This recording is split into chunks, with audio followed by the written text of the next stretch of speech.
I'm hitting record. All right, I see it. Well, thank you, Chris. Welcome, everybody. The purpose of this session today is to kind of talk about the future of research in surf therapy. And so I'm going to share the screen now. And I won't be able to see anyone once I do that.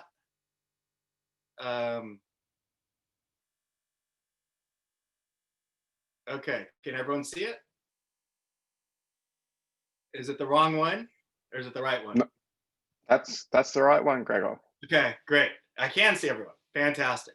So as the title says, this final article in the special issue is focused kind of on the future directions of surf therapy practice, research, and coalition building. Today, we're just going to limit our focus to the research. And so in general, what we found is that through all the different contributions, including the literature review that went over all the prior research before the special issue, we came to realize that there's a lot of observational research, mostly observational, and there's a lot of benefits that we're finding. Yet, we also found that there's a need to engage in more rigorous research. And so that's kind of outlined in that article in terms of like stepping stones. And so today, we're going to be looking at, kind of like these 5 different dimensions of surf therapy program delivery. So there's a lot of variation in programs.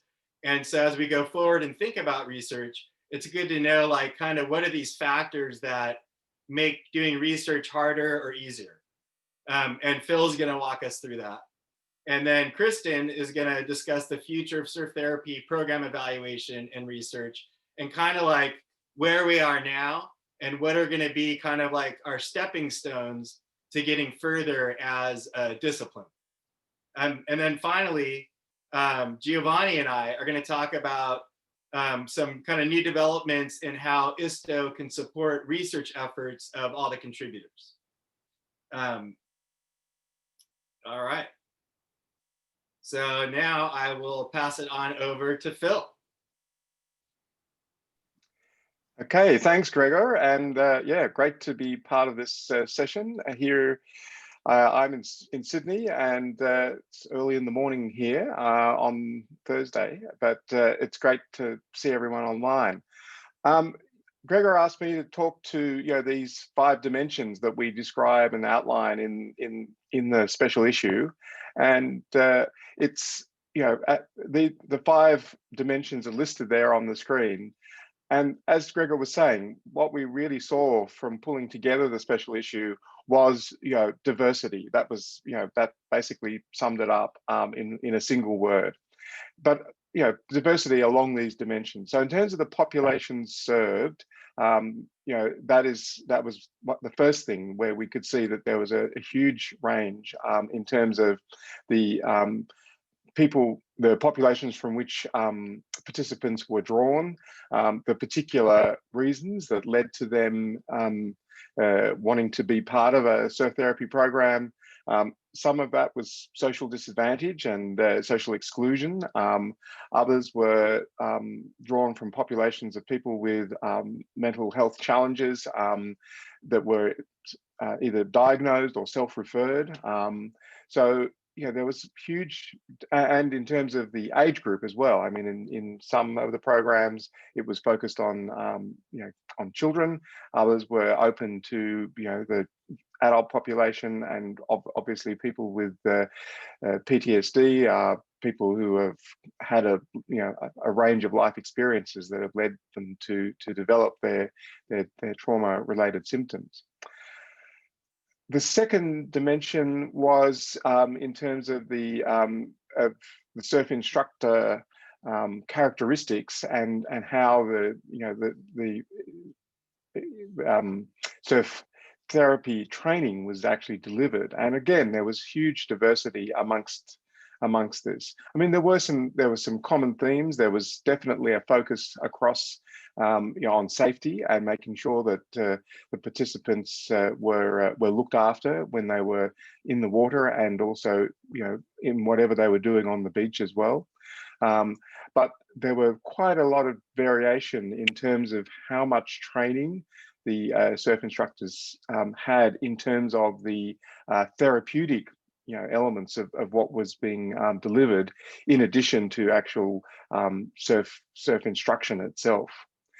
In some of the programs, there is a lot of expertise, clinical expertise amongst the surf therapy instructors. In other programs, it's more what's learned on the job, I guess you'd say, that is really what the instructors bring to their surf therapy sessions. Similarly with dosage, there's a lot of variation in terms of how long the programs run for, how long the sessions run for, and how frequently the sessions are run. And there's just every possible variation on those across some of the programs run over a long period of time, throughout a year. Others focus on a sort of shorter duration, 6 to 8, 10 week kind of programming, once a week sessions, twice a week sessions, or other programs are delivered in a single day, and look at trying to maximize the experience of everyone on that one day session on the beach, and repeat that at different intervals. There's also quite a lot of variation in terms of what the participants do aside from surfing across the different programs. For example, the Waves for Change program in the US, in South Africa, provides a very a lot of support to the young participants there, and having a meal after the session is part of that whole experience, and that's providing both an opportunity for sharing and building relationships and rapport, as well as providing an important element in terms of nutrition to people who maybe don't have as much to eat as they would like.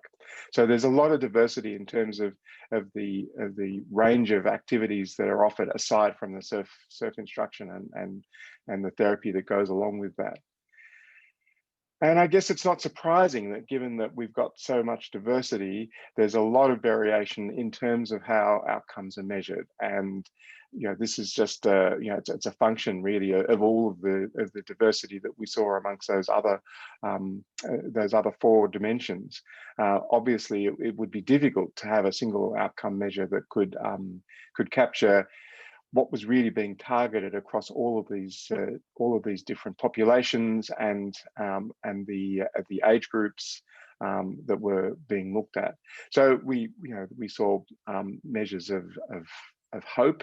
We saw measures of quality of life, as well as more typical clinical measures. We also saw a lot of qualitative research that tried to capture the participant experience, and of course, the work that Jamie Marshall has done, trying to look at the grounded theory that underpins the different surf therapy programs. So there's really huge diversity there, and this is one of the challenges for the field, I think, going forward, is trying to work out how we're going to be able to combine the research outcomes and get a sense of what the total corpus of research is telling us about what makes therapy work, and how best to deliver it for a particular population to maximize the positive outcomes that emerge. So that's, I guess, my take on the 5 dimensions of surf therapy. So I'll hand it back to you now, Gregor.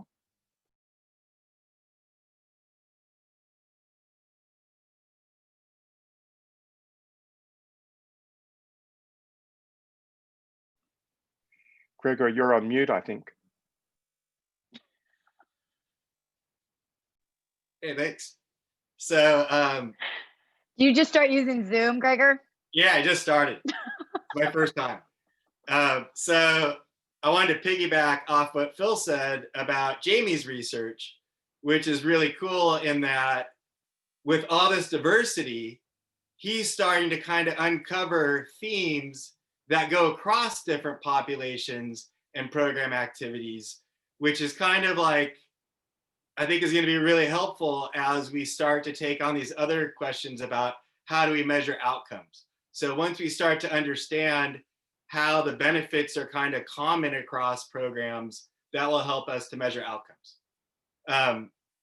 So now I'm going to hand it over to Kristen to talk about the future of program evaluation and research. Hi, everyone. So nice to see your faces, and I'm happy to be here speaking with you guys today. Just to briefly introduce myself, my name is Kristen Walter, and I'm a clinical research psychologist at Naval Health Research Center and Naval Medical Center San Diego, both located in San Diego, California. What I'm going to present today is different ways we can think about the future of surf therapy and how we can shape our research going forward. And this is going to dovetail nicely with everything that Phil just set up.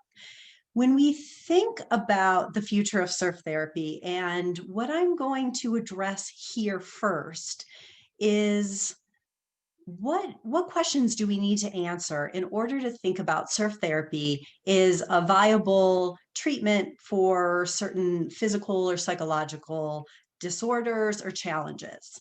And so this was kind of the thinking of what do we need to do as a field in order to produce research that supports this cause. But I had an idea after the last webinar that I'll throw in there before Gio and Gregor start talking about how ISTO can shape the future directions as well.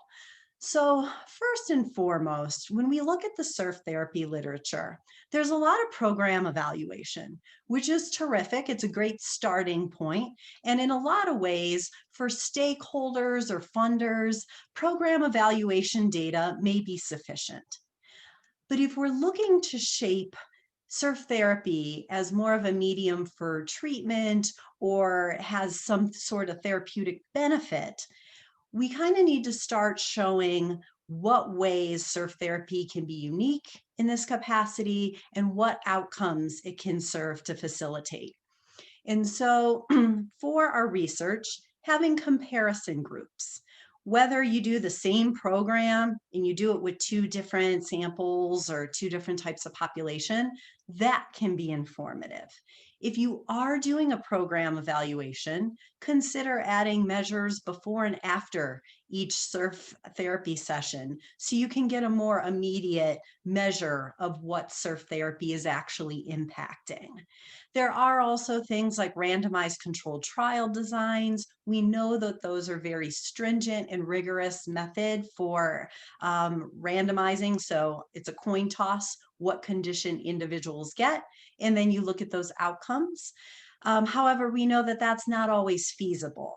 So having comparison groups, even if you compare females and males, say, for example, or an older sample and a younger sample, anything that you can do to kind of create comparison groups is going to help inform the field, because we don't know when we're just looking at a single group pre-post, we don't know if surf therapy caused those changes, if other interventions caused those changes, or other variables that we haven't even evaluated or assessed have created those changes.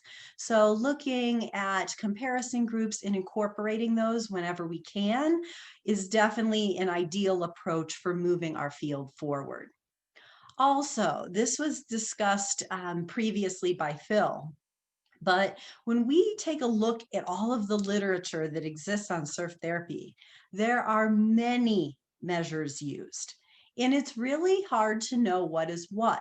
For example, if two different programs have social support measures, one finds a positive finding, one finds either a negative or a neutral finding, how do we make sense of that? It can be very difficult to determine.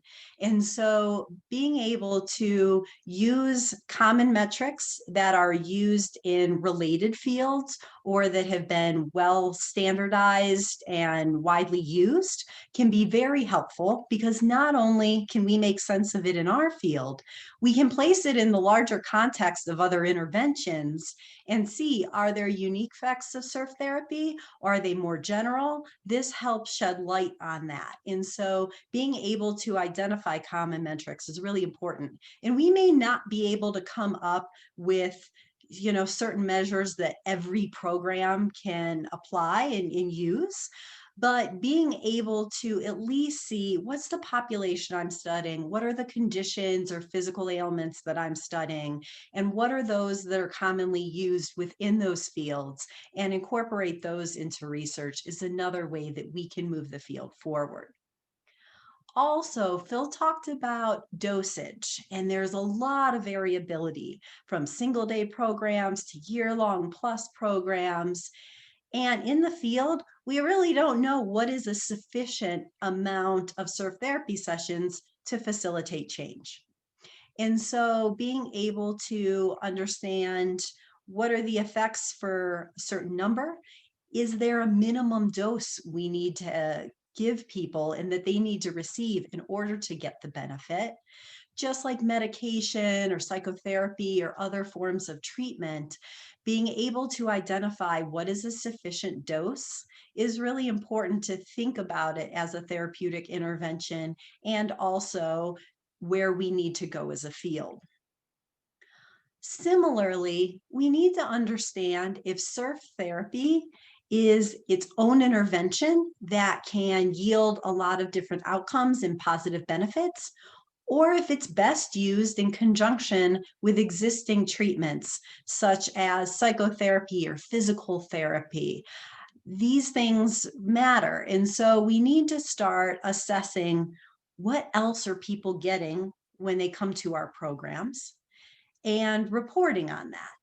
And so that will help us shape if surf therapy is best as a standalone, or if it's better when it tag teams along with other interventions. And this also provides information about how we can best use it therapeutically. So I think this is a really important consideration. A lot of times just surf therapy is mentioned, but not other interventions that people are receiving. And those can play a role in the outcomes and need to be explored accordingly. And also distinguishing what components of surf therapy matter. There are some programs that are more surfing of the surf therapy, whereas others are equally weighted between a surf component and a therapy component. And so we can do what are called dismantling designs, where we just give this group the therapy component and this group the surf component. Surf and the therapy component compared to just surfing alone. And that gives us how much does the therapy add to it. And so being able to see what are the important ingredients, and then how can we use those in our programs to facilitate the best outcomes is really important. And so as we think about the ways that we can shape the field in order to support surf therapy as a therapeutic intervention, these are the things that come to mind with what we can do in our research. Going back to what I said earlier about the last webinar, one of the things that was really interesting to me is that when we think about this, these are recommendations for people that know about research, that do research, that can advance the field in this way.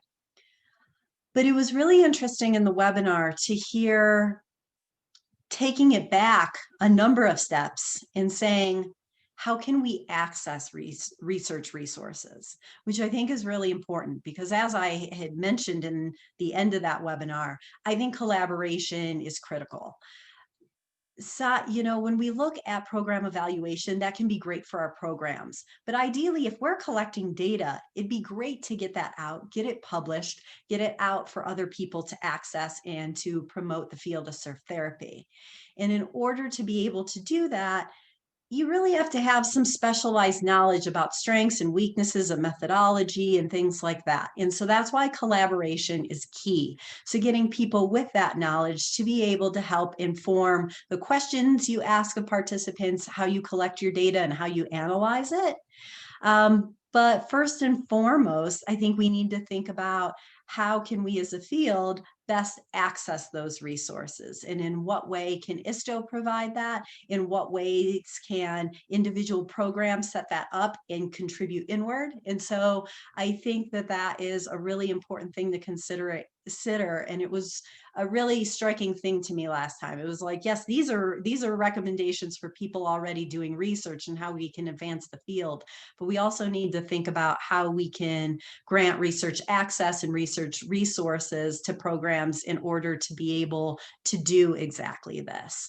So with that, I will turn it back to Gregor and Gio so they can further continue along that path.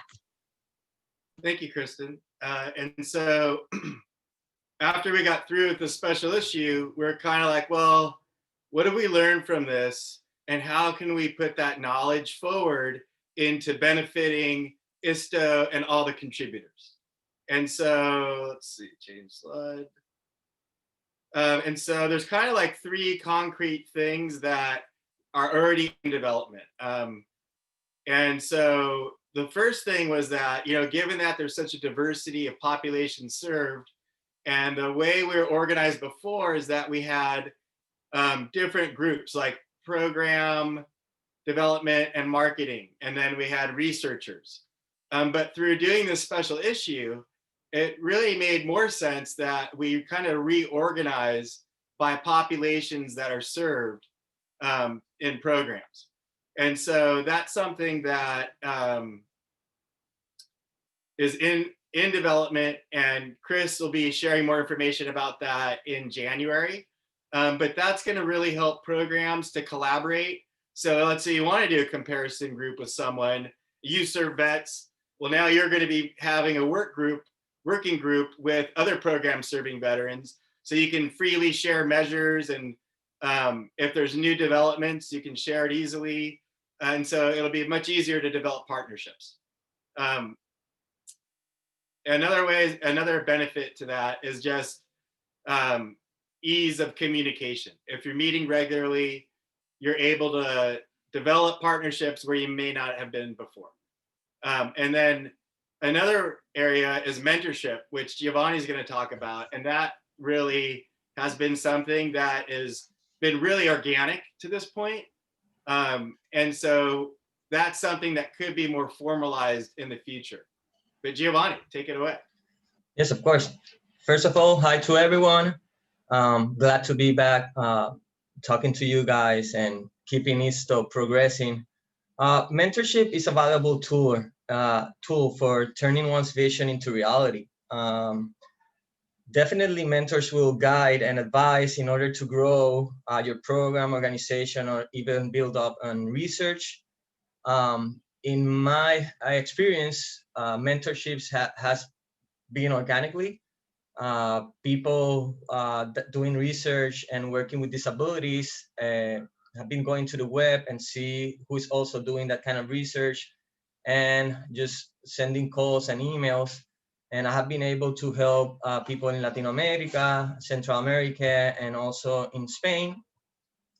And it has helped a lot. But also there's a part that we need to talk about. Kristen talks about collaborations, which is really important. And what Serve for Them was able to do in Puerto Rico, but we kind of have different scenarios. Puerto Rico is a small island, and we have contacts with almost everybody. And when you have a program that is having good results, you're in the news and a lot of people know about yourself. But what has happened is we open our program also for universities to come in and do research. So it's not only collaboration with people that are working on what you are working. So for example, we wanted to understand a little more what happens physically with the bodies of kids that were doing surf therapy. So we went to the University of Puerto Rico and looked for the physical program and asked graduate students to come into the program and do research. So this is something we want to promote also. It's not your responsibility if you're not a researcher to engage in and start doing research. You can go to universities, promote your program. Universities need programs, and they need population in order to do research. and you will want to explore other aspects of your program or what's happening with your population. So this kind of me being a clinical psychologist, I can be the mentor of other students that can come into the program and they can develop and do the research. This has worked really well for us. I'm not an octopus anymore. I can't do everything in the program. So I do a lot of roles, but at some point I couldn't keep doing research and everything at the same time. So I opened the doors for that. Definitely when I'm being a mentor, I share all my knowledge. I identify opportunities in your path and potentially open doors for you and experiences that are going to come. And I think ISTO right now is in a good position. At first, we were a small group and we were working with some populations and we had only a few clinicians. Now we're a big group. Now we are working with a lot of populations and we have different researchers in different with different expertise in different areas of the world. So in my opinion, we are in a good stage to promote more this mentorship. And let's make clear this, mentors also benefit from this relationship because he or she will be able to lead future generations in ensuring what the best practices are and pass along. And the mentee obviously will benefit because he's going to get all the knowledge and maybe you don't have to start from point A, you are already running and maybe you can jump in and then help on the way. So from this aspect, a mentor can jump in at any point in your program or in your research. It doesn't have to be there since the first day. So this also brings a lot of opportunities, but it doesn't matter where you are in your organization or in your program, you can get help at any point during the process. And well, that's what we're trying to do. ISTO is trying to be a facilitator for promoting mentorship and research for others. So yeah, just put the information out there and take advantage of the people that we are already working with certain populations or we have some experience. We are super passionate on what we do. We definitely give the extra mile. So helping others will only help us also on the way. Okay, great. All right. Pass it on to you. And then a third way is through developing tools to support contributors in developing research. And Jamie Marshall, who's on the call, actually developed this evaluation framework. Do you want to say a word about it, Jamie?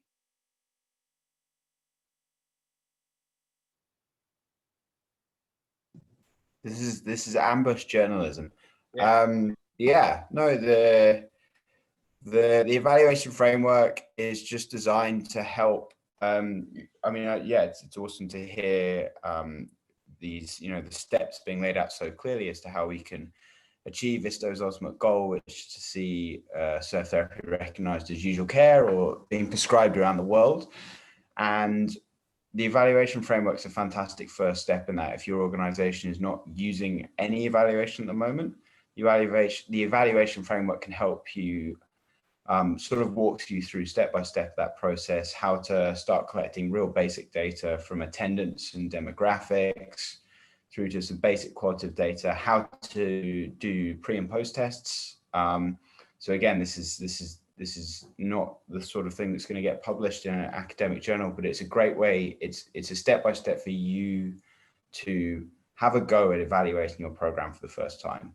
And we need to learn those skills around, data collection, about planning and things like that, because those skills that you're learning through these evaluations, which I must say for any program coordinators listening are fantastic for funding and things like that. But those skills will be really beneficial when you do come to pair with an academic partner or institution to then do these more rigorous or robust studies or get involved in an RCT.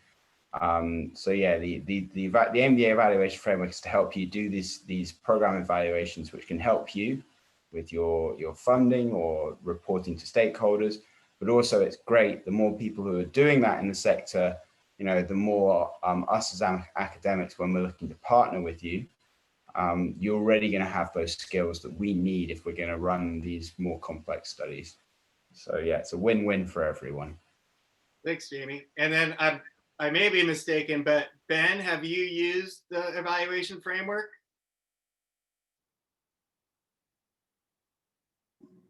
Well, talking about ambushing, yeah, we did in the past, and currently we are still using evaluation forms in order to get our program working better every program that we start on. So yeah, Jamie helped us a lot in the past, and besides that, he also lead us the way to develop a data collection tool so that we can measure pre and post programs with our participants. So hopefully that answered your question. Yeah, so I mean, because part of this is that what's good, you know, what use is an evaluation framework if it's not usable? And so I knew that you had used it, and that's exactly, you know, it's a way to get For us, it started. was important because we were, and I consider us still as startups because this is just the second season that we just finished. And since we are, in my opinion, still so small, we needed to know that what we copied from other organizations from all around the world, was that the best suited for the program that we have in the Netherlands. And that evaluation framework gave us the confidence that what we were doing was good, and that there were points that we could make better for the near future. That helped us quite a lot. Awesome. Thank you.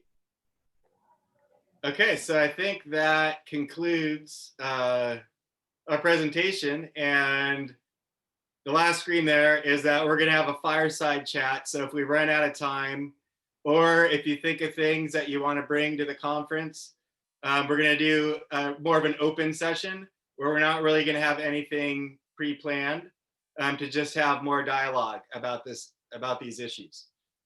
So with that, I'll open it up for any questions.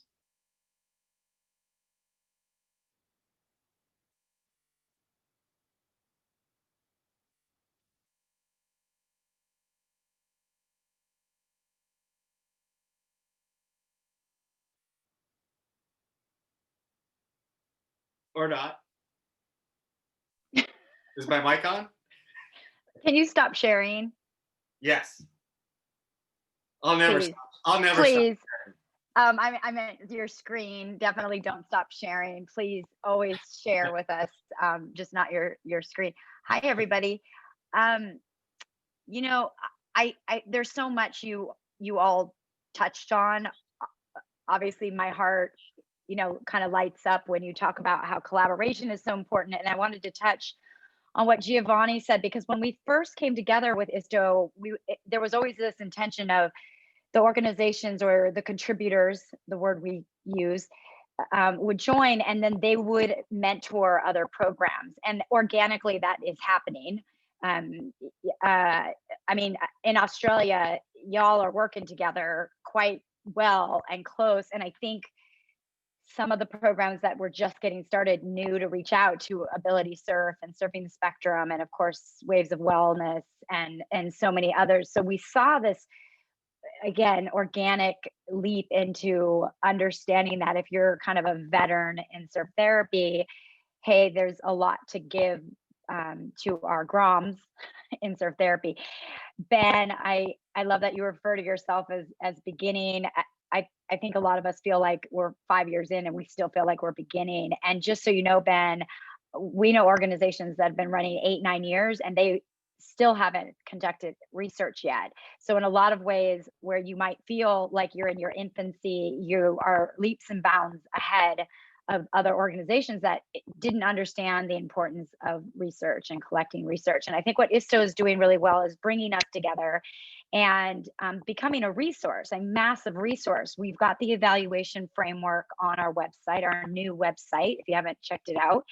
And we're going to make it a little bit more interactive going forward. But as Jamie mentioned, it's not, it's really to put, to empower all of you. And most of you on this call actually have done research or are doing research, but there is something to be said about, I really would love to leave you with that sense of, okay, if somebody reaches out, you know, you are empowered, not just through ISTO's resources and everybody else, but to help them along the way. And I also want to touch on Gregor's point about the working groups. We've been talking about them. I'm still working on getting some leaders. Natalie's one of them. Hi, Natalie. Speaking of putting people on the spot. And Joel is another one of them. And I'm still working on a few because, you know, we've got a lot of unique populations we're serving. And it is going to be something, as a leader of the working group, you're going to have to carve out some time. But we see the importance of all of us sort of individually breaking out and working together based on population served, and then coming back to the sector and kind of reporting what you're seeing. I don't want to put Ben on the spot, but Ben and I are in talks as well. So yeah, any questions for Gregor and Gio and Kristen and Phil? There was a lot said. I'm sure most of you have read the article. Hopefully you have. You know where to get it if you haven't, through our website. But I don't know if there's any, sorry, I'm on the chat. Oh, good, Jamie, question. Yeah, thank you, everyone. That was awesome. I have a question, and this is nothing to do with me designing an RCT at the moment, but what can researchers do what are the biggest things researchers can do to help programs conduct that sort of top level RCT research? Is it about providing structure? Is it about providing funding? Is it about providing a design that's sympathetic? What are the biggest things a researcher can do to smoothen that process for an organization? What a great question. And Jamie, did you just give us a little hint to your future? No, Jamie, a little. Yeah, great question. Kristen. You know, it's funny. One of the things, you know, I grew up academically in evidence-based, you know, evidence-based supported treatments, gold standard measures, RCT designs, and that's just like how I academically grew up. And I think that those things are really important because in a lot of ways, they're the benchmark for what we do in research, and they're considered the gold standard in some ways. And I simultaneously understand that that design isn't feasible, practical, maybe even ethical for everyone to do. And so while I appreciate a goal of moving towards that whenever we can, I guess my hope for people is that programs can design the most rigorous science that they can possibly. You know, because the fact of the matter is, RCTs are very expensive. They take a lot of time. They take a lot of, you know, oftentimes you're doing clinical assessments as well as self-report assessments. So you have assessors that you can bring on. You know, sometimes participants are compensated, so there could be that. I will say in our Surf Hike RCT, there wasn't any compensation, so that's not always a given. But there's a lot of resources that are required to do an RCT, and they do require specialized knowledge and funding. And so definitely partnering with people who have experience with them, if that's the route you would like to take, is really critically important, because there's a lot of things, you know, there's even aspects such as we didn't necessarily do it in our surf hike study, but in randomized control trials of, say, psychotherapy, you actually do assessment and treatment fidelity. So you listen to assessment tapes, those are recorded, and you have somebody do kind of an inter-rater reliability to see if diagnoses are the same. And for psychotherapy, if you're doing a protocol, you listen to therapy tapes and make sure that the therapist is actually doing the therapy as it's designed. And so if you really want to have a manualized intervention, that's an important component. And that's why there are just a lot of aspects of RCT design that, above any study design, I would highly recommend partnering with somebody with experience in that area, just because there's so much nuance. And if that is feasible and there is funding available and you have the resources, by all means. But then that just brings me back to my point of, if those things aren't feasible or practical, just doing the best, most stringent, rigorous science that you can do in your program with the resources you have. Jamie, does that address your question? Yeah, and was that you volunteering on the expertise and RCT front, or? Of course. I mean, I really, you know, I don't usually, I haven't turned down any requests. Now, I will always say that, you know, it depends what else is going on. But like with RCT knowledge, are you kidding? That's really specialized. I'm happy to talk through that stuff, but I do it for any kind of research. Really, I'm happy to share the knowledge, because that's the only way we get stronger as a field, is if we all come together and we share our brain power in whatever form we have of it, and we put it together to yield better products and better research and better data to help support surf therapy as an intervention. And so, yes, if that was your ploy to put me out there to agree to that, then it did work, and I'm happy to do that. You know how to contact me. But Kristen, to follow up, without an RCT, or sort of this gold standard to measure safety in new treatments, how would we ever make surf therapy universally accessible through prescription? And you actually discussed dosage. So again, I mean, we all take aspirin or pills based on the dosage given to us. I mean, what are your thoughts on, can we even get to our ISTO's vision and everybody on this call's vision without these rigorous research, without rigor research? Yeah. Sure, I'll answer this and then I'll open it up to the other panelists to see if they have thoughts on this. But there are other things that we can do. Okay, so first and foremost, if we want insurance to consider covering surf therapy for either psychological or physical ailments, if you will, we need to actually show that surf therapy works for those things. And so if we have within session changes on those outcomes of interest, or if we can show, you know, change in those outcomes over the course of program. But if we can do that, you know, one idea for a study could be, you give somebody their treatment as usual. Say you work with children with autism, you have them do treatment as usual, and then you compare that to treatment as usual plus surf therapy. If we can show that surf therapy does something above and beyond treatment as usual, and we're comping treatment as usual and insurance is covering that, then I think that alone, you know, talking about that adjunctive piece, if we can add on surf therapy and it enhances outcomes, that I think is a really important finding. And so you could actually do an RCT that sort of exists in the natural world, you know, as a way to do that.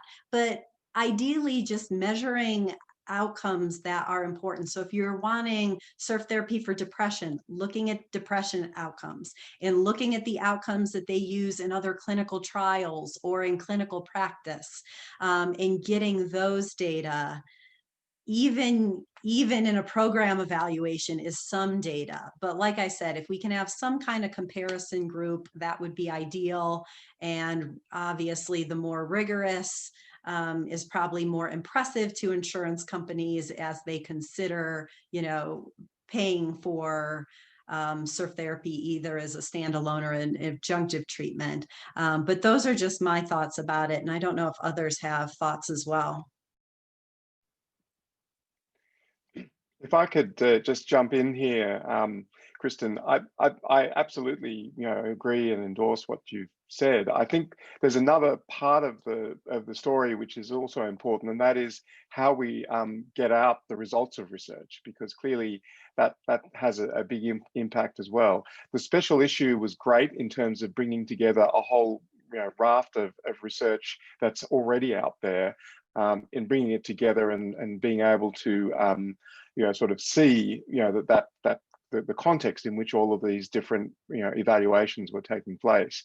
But I think in terms of convincing funders and insurance companies and governments, whoever, that this is really effective, it'll be important to make sure that future research gets out into the literature where other therapists are actually reading, because I think that that's going to be really important, that we need to get into the clinical psychology journals, the psychiatry journals, to make sure that the positive outcomes that we're seeing are actually evident and to people who are working in clinical practice settings. So I think that will be an important next step. Now, clearly, to get into those high impact journals that get to that find their way to practitioners in different fields, then you've got to have high quality research that's been well designed and well conducted. So that's a given. But I think we shouldn't limit ourselves to thinking that this is a fringe academic activity that's only going to be of interest to a specialized audience. That I think it has broad implications, and actually being ambitious as to where we try and get out the message is going to be very important in terms of not just building the evidence base, but making sure that information gets out into the target audience. Another thing that I think we could do as well is to think about actually promoting surf therapy research in different conference settings. Now, obviously, everyone's experience of conferences has changed dramatically due to the virus, and therefore that the sort of traditional way of doing that is we'll need to rethink that. But I think as an example, we did some work around the value of physical activity interventions for people living with mental illness, and we took a bunch of exercise bikes along to a psychiatry congress in Australia, where the target audience were clinicians who were coming to this conference, and actually set them up in a stall next to the pharmaceutical company booths, and sort of said, okay, you've got your antidepressant treatment here and your antipsychotic treatment here, and what's this exercise treatment? Well, that was the point we were making, is that it's a valid treatment modality, and it really got a lot of attention, and how you map that onto surf therapy. I mean, I don't think we can bring a wave pool into a conference setting, but thinking about trying to get the message out and making sure that we get the evidence to the people whose support is going to be important in terms of getting that funding recognition is another part of the story. I was just going to say that, Phil, because thanks to you, Phil Ward, and Gregor Sarkisian, we have written proposals and been accepted in the inclusion of a clinical psychology conference back in 2018. And last year, we were included in the first ever action and research conference, community psychology. And again, this year, thanks to Phil, we were included at the 8th International Conference of Community Psychology, and to and Jamie's shaking his head. So to have these different platforms with people who didn't before, you Phil, that is, and Gregor put these proposals together to be included in their conferences. It's a big step, and actually, the Society for Research and Action Conference, Gregor, that we attended last year and presented at. Matt was there as well. They just reached out to me to get some content, and I sent them the press release for our symposium, and they were like, this is the greatest content ever. So they're kind of dedicating their next newsletter to our symposium, and it's little pieces, Phil, exactly what you just said. The eyes and ears and opening up people's hearts and minds to something that they wouldn't maybe have otherwise thought of. So if any of you ever see proposals for conferences or symposiums at specific conferences, if you want to include ISTO, I'm happy to help with that. We're happy to help with that. Usually you kind of have to put together like sort of an hour-long conversation. Well, as to Phil's point, everything's different now because everything's over Zoom. We were lucky to get to go to the Sunshine Coast in Australia in 2018 and Chicago last year, but this year we did it online, and you're right, it's not the same, but it's still, as we continue to open up people's minds and just educate them about this new intervention, it's exciting to see what's happening out there. So if you guys ever see those opportunities, please let us know. We'll happily be a panel or help you with yours. And it's an opportunity to talk about your program more specifically. And Maria, not to put you on the spot, I'd love to see Argentina or South America involved in, you know, these conferences. And obviously, as an occupational therapist, you probably, that's another realm. I always say surf therapy came from occupational therapy. So there are more occupational therapy conferences we should be a part of. And journals, to Phil's point, those journals that are out there for all these unique clinical career spaces. So surf therapy on the rise. Any other questions? We're kind of wrapping up here, and it was so good to see everybody. I feel like I did all the talking though. I mean, what's new? What's new about that? Anybody else? Am I missing anything in the chat? I'm again too busy talking. Natalie, what'd you say? I went to a conference at a wave pool. Natalie is right, people. Hold on for 2021 or 2022. Wave pool conference, ISTO. So that's going to happen.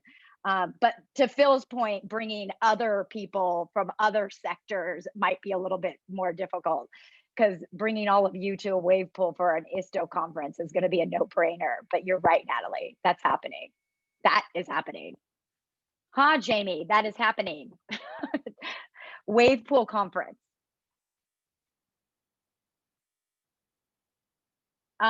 Did you guys see Rob? Yeah, Rob, it's happening. Everybody, we're hosting. We just got our host, so we're done and done. Maybe 2021. Yeah, let's all just pray that in 2021 we're back up. Well, I think we're done. And just a reminder, Gregor, Phil, Kristen, and Giovanni are going to be available at the fireside chat. So if you or your team members miss this and want to come back in and ask these incredibly important questions, especially when we're getting a little info on what people's futures are by some of their questions they're asking, Jamie. It's exciting to see what's coming out of the research. And to Ben's point, Ben, thank you so much. I know that some of your paper has come out, and or your results, or your impact and outcomes have come out, and it's just been extraordinary. It's the outcomes for Surfwell, who is going to be on a panel along with Ben at the symposium with their priority with first responders. Their paper just came out as well, and it's extraordinary outcomes with first responders. I mean, you guys will be our poster child for surf therapy working, because first responders and veterans are really responding well. Obviously, Kristen's work is focused on that as well. So you'll see all of these folks, these incredible co-editors of the Global Journal of Community Psychology Practice, at the fireside chat at our symposium December 1st. I'm sorry, actually their fireside chat is December 2nd, but I hope to see all of you December 1st and 2nd. And yeah, thanks everybody for being here. Can you guys unmute really quick and just come say hi before I turn you off and let you all go? Love you, Chris. Thank you. Bye. Bye. Thank you. Bye. Thanks, everyone. Bye. Thank you. You guys. Good surf, Chris. Hey, Chris.